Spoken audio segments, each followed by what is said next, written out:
warahmatullahi wabarakatuh. Perkenalkan, nama saya Asya Yoga Ekandana, mahasiswa PPG dalam jabatan Angkatan 4 Universitas PGRI Madiun. Pada hari ini 6 Desember 2021, saya akan melakukan uji kinerja praktek pembelajaran di kelas 12 IPA.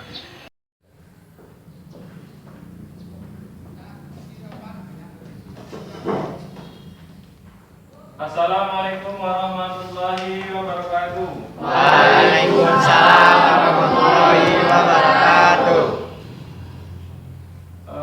Untuk memulai kegiatan belajar kita pada pagi hari ini, marilah kita berdoa menurut agama dan kepercayaan masing-masing agar kegiatan belajar kita pada ini dapat keberkahan dari Allah Subhanahu wa taala. Untuk Febri ya, untuk memimpin berdoa dulu. Baiklah, sebelum kita belajar seperti biasa, marilah kita berdoa. Berdoa dimulai.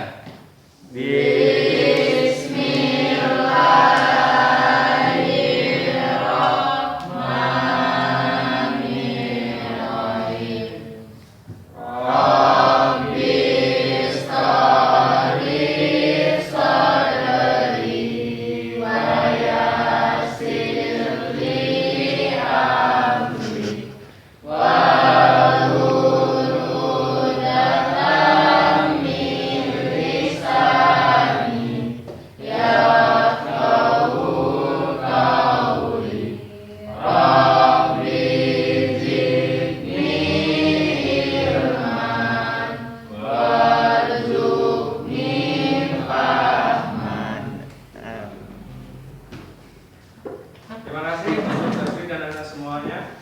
Baik, sebelum dimulai kegiatan pada hari ini, Bapak absen kehadiran anak semua. Jalu, Ya, Pak. Gus Mariansa, Ya. Ilham, Nirmala, Ardianto.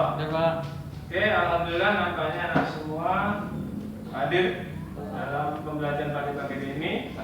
Ya.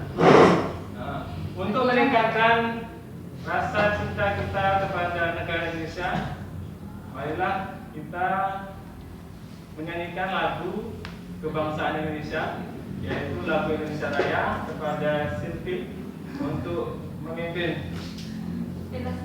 Untuk yang lainnya untuk berdiri.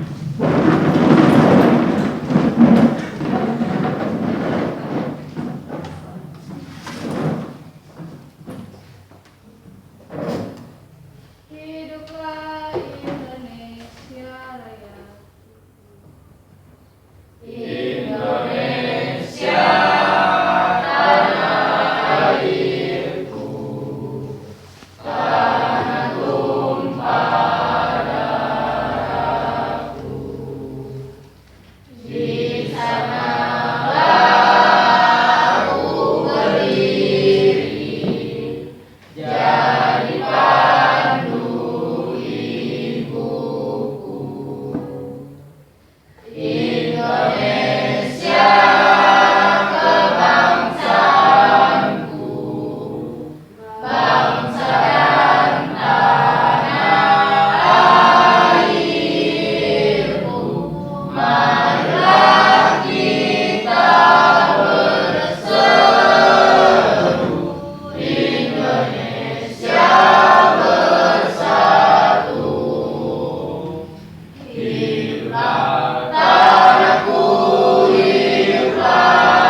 jiwanya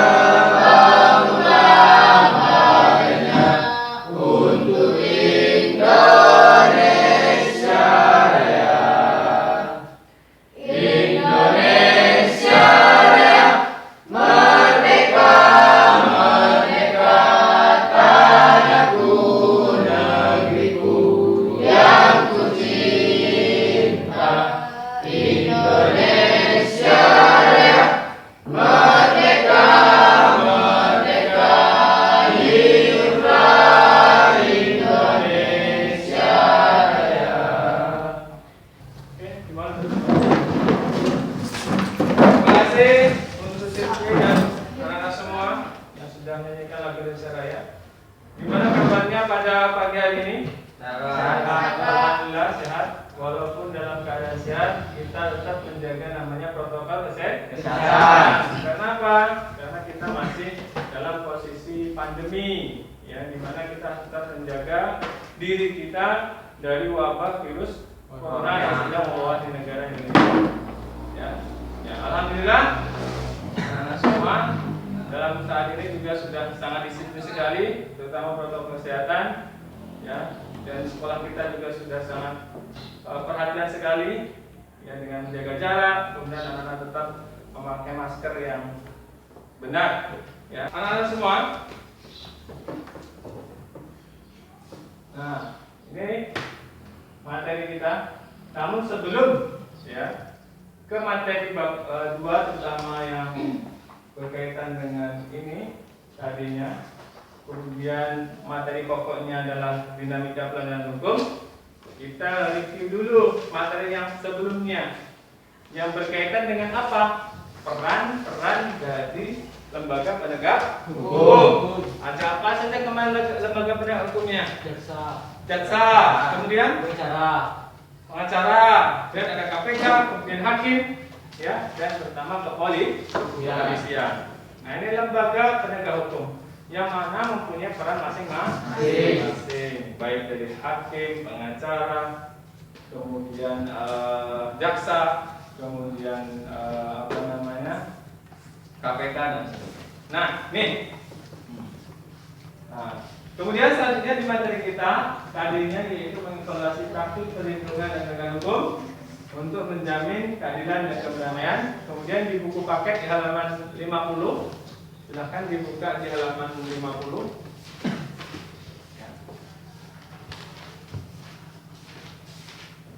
Sudah? Nah, dinamika pelanggaran hukum. Kemudian apa? Tujuan pertama, berperilaku sebagai seorang beriman dan praktik perlindungan dan penegakan hukum. Ya. Kemudian yang kedua apa? Berperilaku jujur dalam praktik perlindungan penegakan hukum, ya. Nah, yang selanjutnya mengevaluasi macam-macam sanksi atas pelanggaran hukum, menyimpulkan berbagai kasus, ya, kasus pelanggaran hukum, mengkritik partisipasi dalam perlindungan dan penegakan hukum, menyajikan hasil evaluasi secara disiplin tentang perlindungan dan penegakan hukum dalam masyarakat untuk menjamin keadilan dan kedamaian. Inilah tujuan pembelajaran. Setelah mempelajari dinamika pelanggaran hukum, diharapkan anak semua mampu, ya, untuk mencapai tujuan pembelajaran yang Bapak sampaikan tadi. Oke. Dapat dimengerti anak semua? Ya, Pak. Oke, ya. Sebelum dilanjutkan ke materi selanjutnya, Bapak ingin menampilkan sebuah video yang berkaitan dengan materi, yaitu dinamika pelanggaran hukum. Jadi nanti Bapak minta diamati, dianalisis, dan anak-anak berpendapat video ini berisi tentang apa.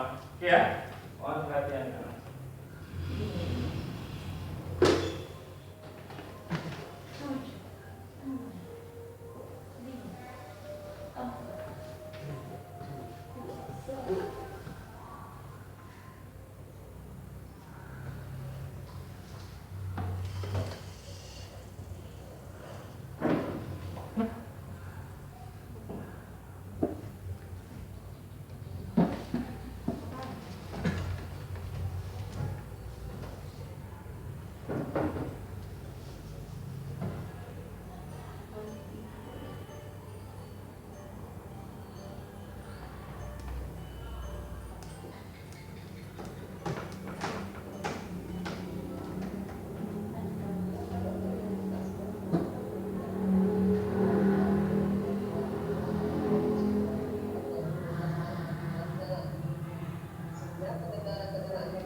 Dengar.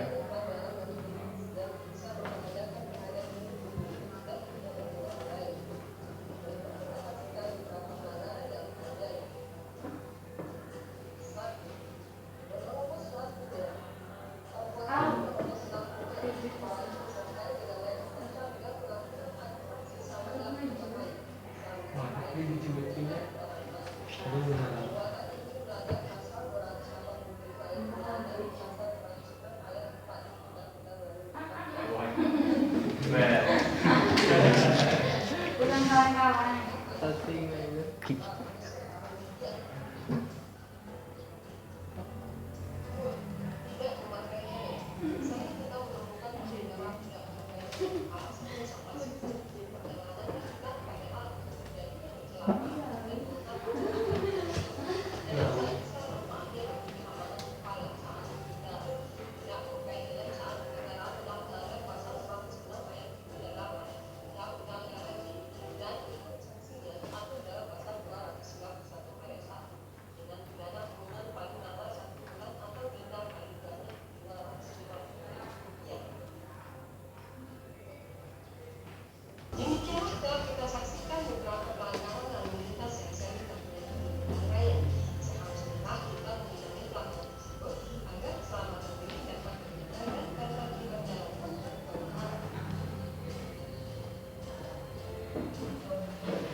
Oke ya, anak-anak semua.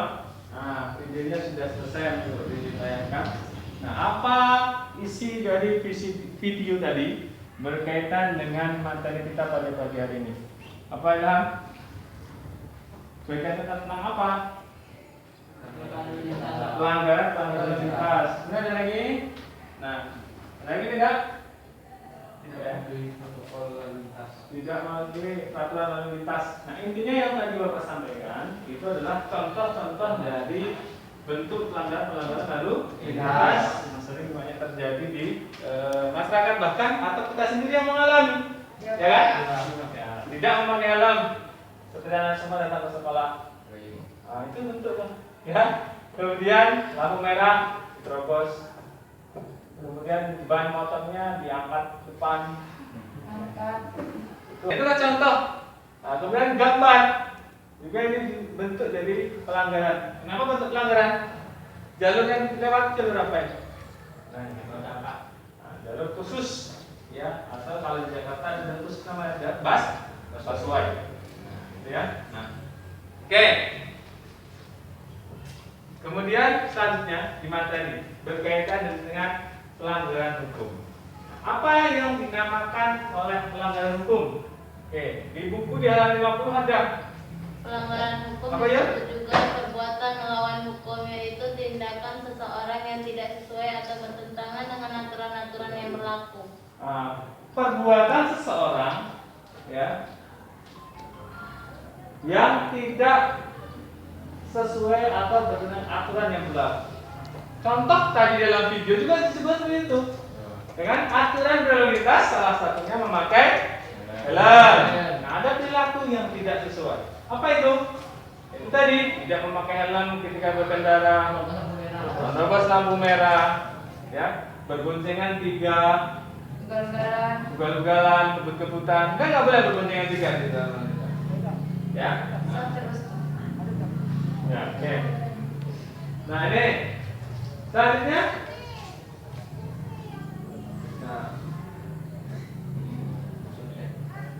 Pelanggaran hukum merupakan bentuk ketidakpatuhan hukum.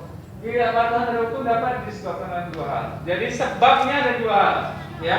Kenapa seseorang tidak patuh terhadap hukum? Coba dibaca dulu. Apa itu yang pertama dulu? Pelanggaran hukum oleh pelanggar sudah dianggap sebagai kebiasaan. Nah, yang pertama adalah Pelanggaran hukum oleh si pelanggar sudah dianggap sebagai kebiasaan. Kebiasaan terbiasa.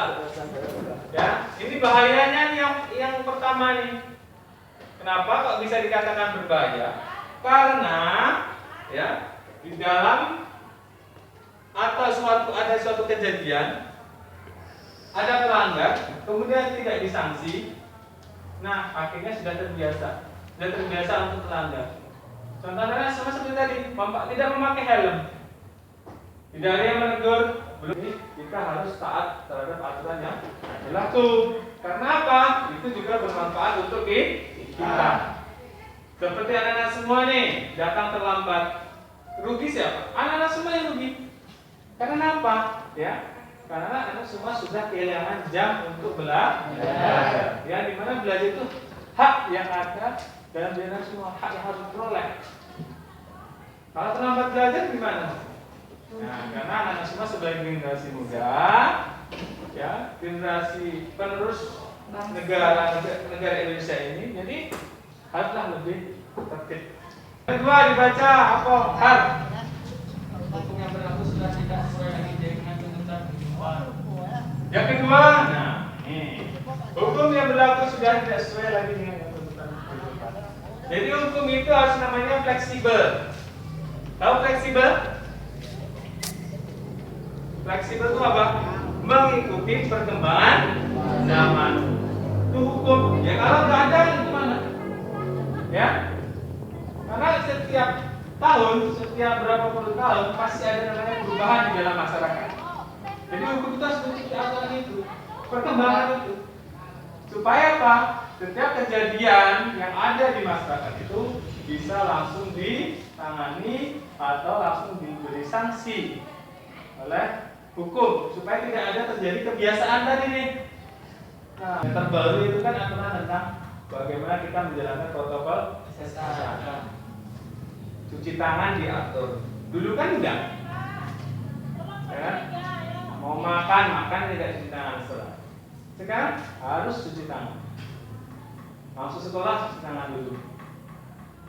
Nah, itu kan aturan baru yang ada muncul waktu pandemi. Dulu nggak ada.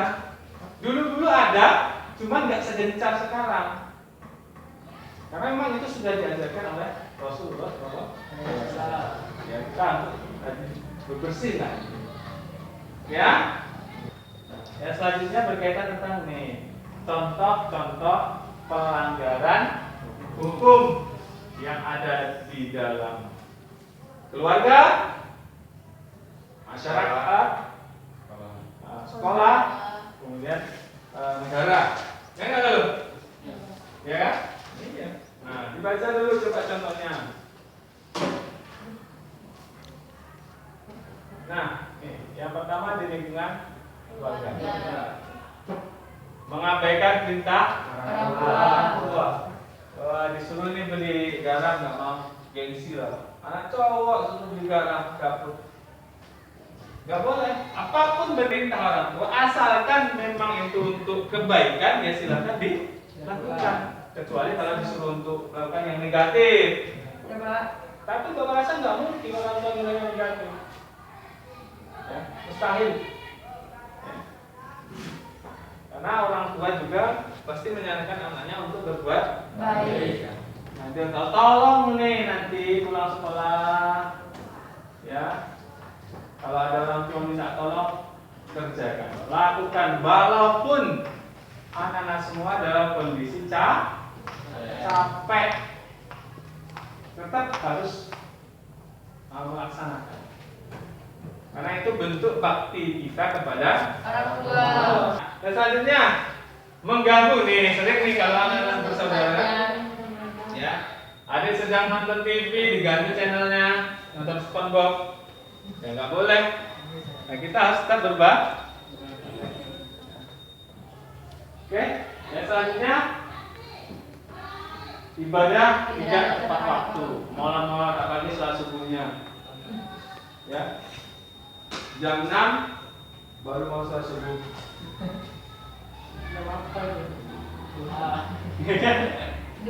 Mau kedua. Kedua di lingkungan sekolah. Ini asal. Bagi nomor 1 nih. Apa nomor 1? Empat.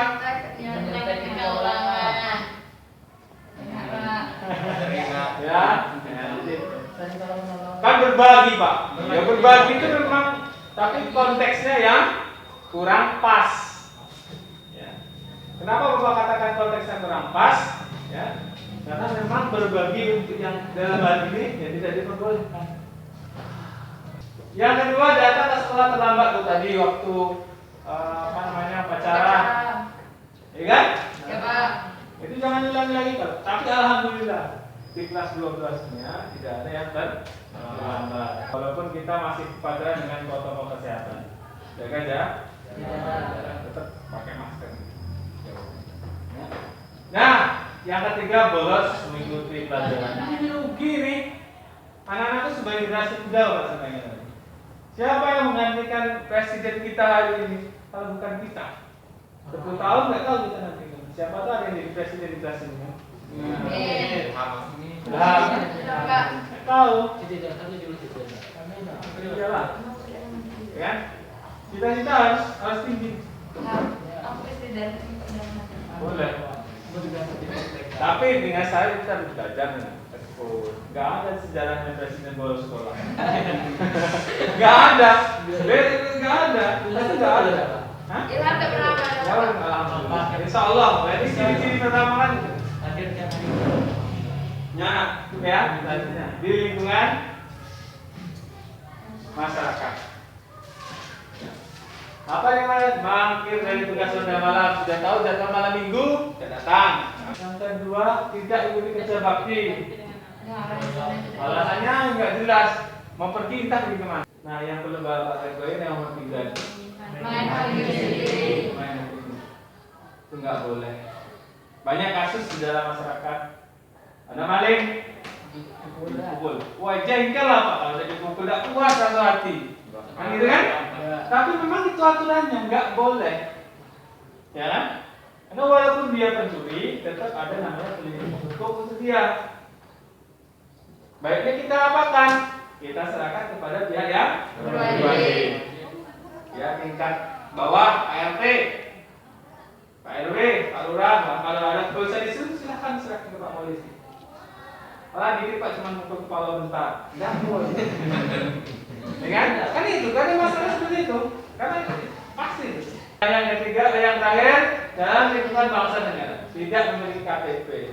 Nah ini anak semua sudah 17 tahun, silakanlah urus KTP, kartu tanda penduduk. Itu menyatakan kita sebagai warga negara Indonesia. Jangan asal ini, ya kan? Gak punya KTP udah 17 tahun, harus punya sebagai identitas kita. Ya karena sudah KTP nanti kita bisa mencoblos, ikuti pemilu dan sebagainya. Siapa yang sudah punya KTP di sini? Kalau punya. Gagal punya. Apalagi besok nih kelas 3, kelas 12 mau kuliah. Nah, itu diperlukan itu identitas. Manfaatnya banyak KTP. Jadi silahkan dulu kalau yang belum. Tapi kalau yang sudah ya alhamdulillah. Di apa namanya? Dijaga, disimpan. Yang tidak mematuhi rambu-rambu tadi seperti yang di video tadi. Ya, tidak mematuhi rambu-rambu lalu lintas. Tidak mengikuti aturan sekolah, salah satunya apa? Pakai baju seragam. Dan nanti rapi-rapi semua di kelas 12 nya. Nah, yang ketiga melakukan tindak pidana seperti pembunuhan, perampokan, penggelapan, penerimaan palsu, pembajakan karya orang lain dan sebagainya. Ini pembajakan karya orang lain, itu nggak boleh beredar di masyarakat atau di kita beli di apa namanya VCD yang bajakan itu sebenarnya juga nggak boleh, ya kan? Kenapa? Ya itu tadi, karena itu hak orang lain yang kita harus apa namanya hormati. Karena karyanya itu kan, kita nggak boleh juga langsung asal comot. Ya contohnya kalau seandainya kita punya sesuatu diambil orang, kira-kira marah atau enggak? Contohnya, wah ikhlas Pak, wah ya. Yang tingkat ikhlas itu boleh, tapi jangan terus sesuatu yang kita punya kita nggak mempertahankan. Tapi lebih baik kita pertahankan. Kecuali kalau memang tidak bisa dipertahankan, dia lepaskan saja. Ya kan? Lepaskan saja. Jadi itu. Cari ya. Ada pertanyaan? Nah, Cari lain itu lain dulu. Nah, ini gambar apa nih kira-kira? KTP. Ayo, gambar apa kira-kira? Borgol. Itu kan Kita TM tuh. KTM. tangan. Tangan. Nah, ini Ini menggambarkan apa nih? Ini nyagara. Nah, Sanksi. pelanggaran yang tadi itu pasti akan diberikan namanya sanksi. Ya kan? Sanksinya, ada sanksinya. Karena apa? Untuk menghindari tadi kebiasaan. Kebiasaan. Kalau nggak disanksi, biasa Pak. Tapi biasa saya seperti ini, nggak boleh juga seperti itu. Ya kan? Nah, sanksi terhadap pelanggar itu amat beragam, banyak ragamnya.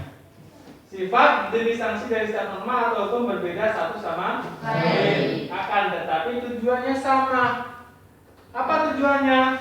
Mewujudkan ketertiban masyarakat. Dan menimbulkan rasa jerah,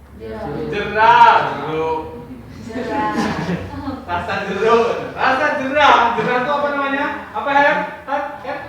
Kapok atau ya tobat. Akhirnya tidak menjadi kebiasaan. Oh iya nih, saya kapok, malu lah, masa ganteng-ganteng jadi suruh ngambilin sampah datang terlambat, kan gengsinya. Akhirnya besok datang pagi. Tapi kalau nggak dihukum, ada biasa, malah. Tadinya, nah, nih, oh, nih, tengok. Menyentai. Ini tadi kan di sekolah nih, lehernya panjang, ya kan? Nah, tapi alhamdulillah nih kita sudah protokol kesehatan, jadi mungkin ujiannya sudah nih, sudah apa namanya, sudah jaga jarak. Jadi insya Allah kejujuran pasti akan terwujud. Kalaupun panjang nggak bisa nengok kita kejujuran. Macam-macam norma di dalam masyarakat ada berapa? Ya, norma hukum, terus norma agama, kesusilaan, atau lagi? Kebudayaan.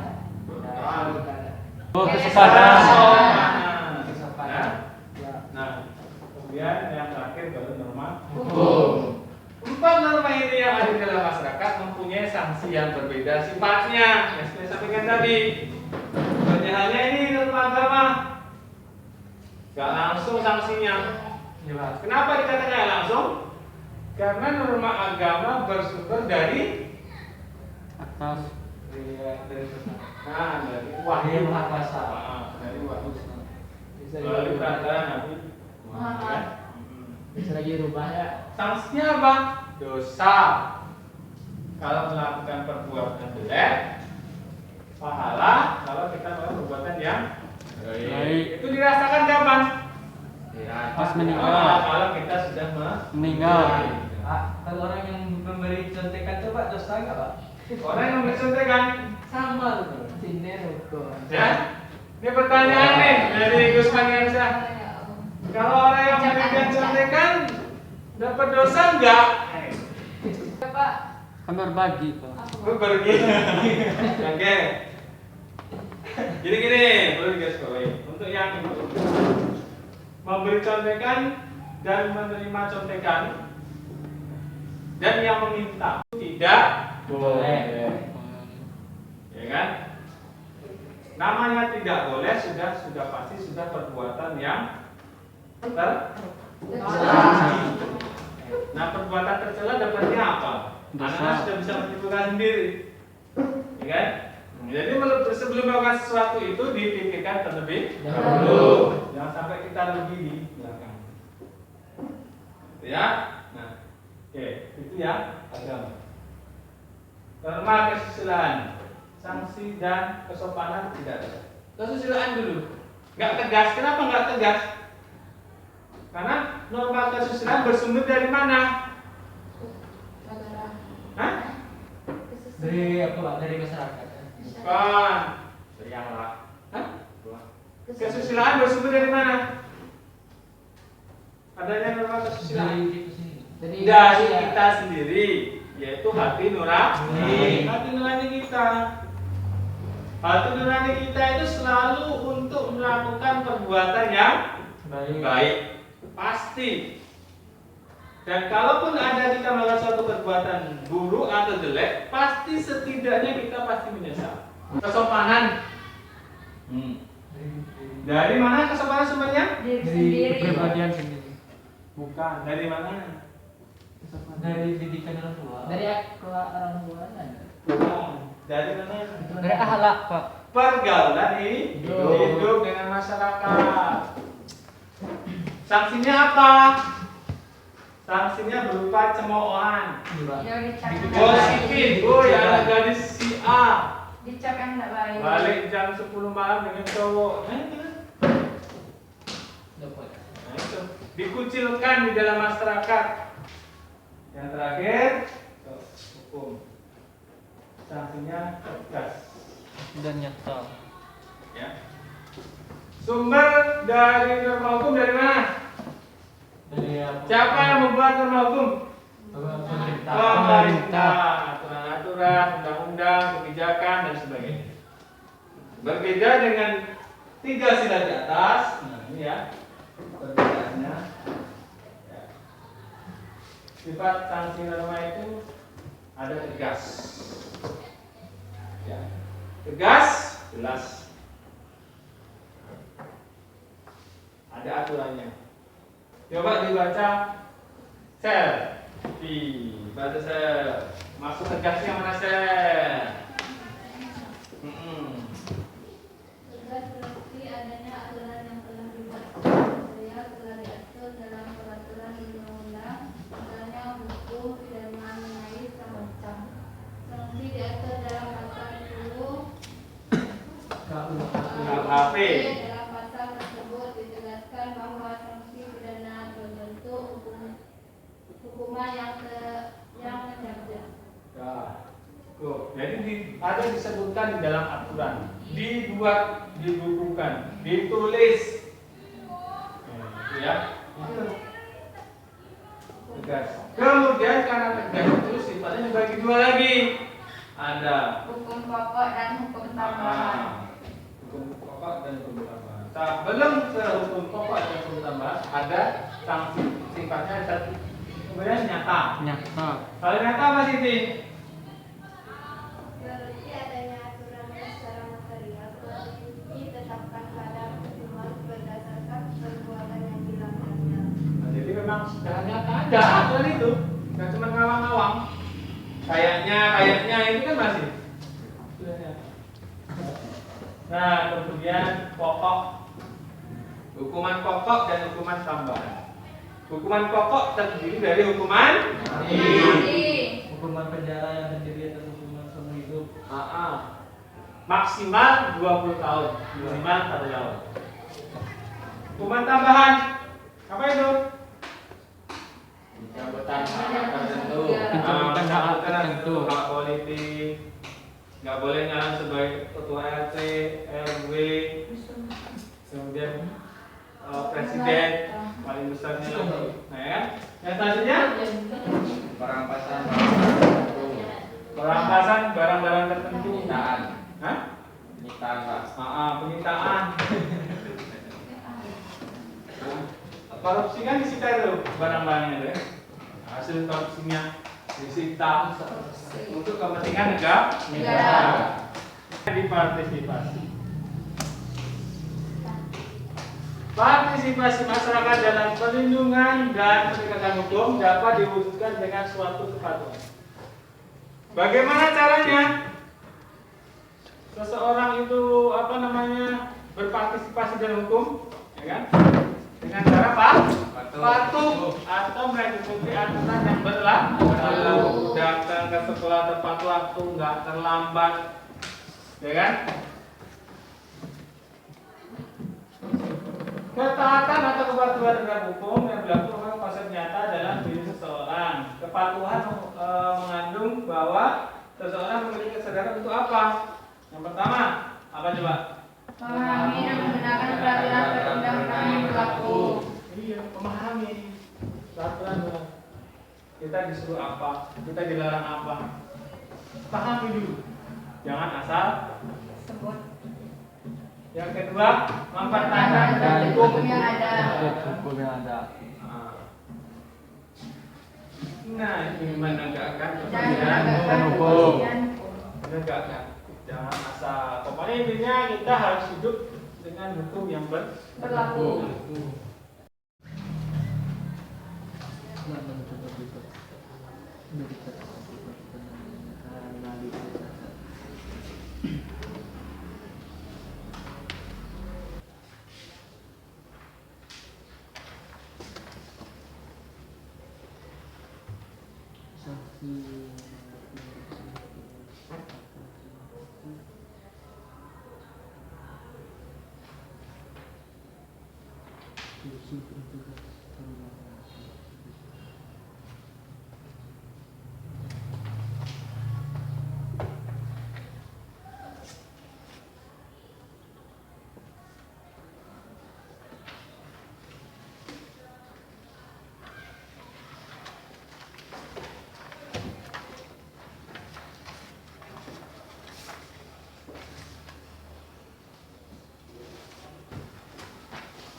Kalau sudah, tolong kumpulkan dir dari belakangnya.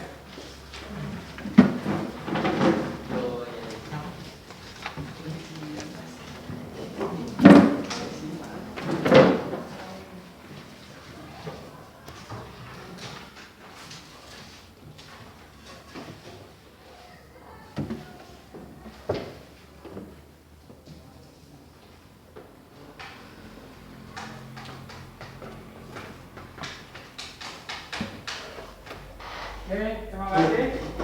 Ada pertanyaan? Ada Pak.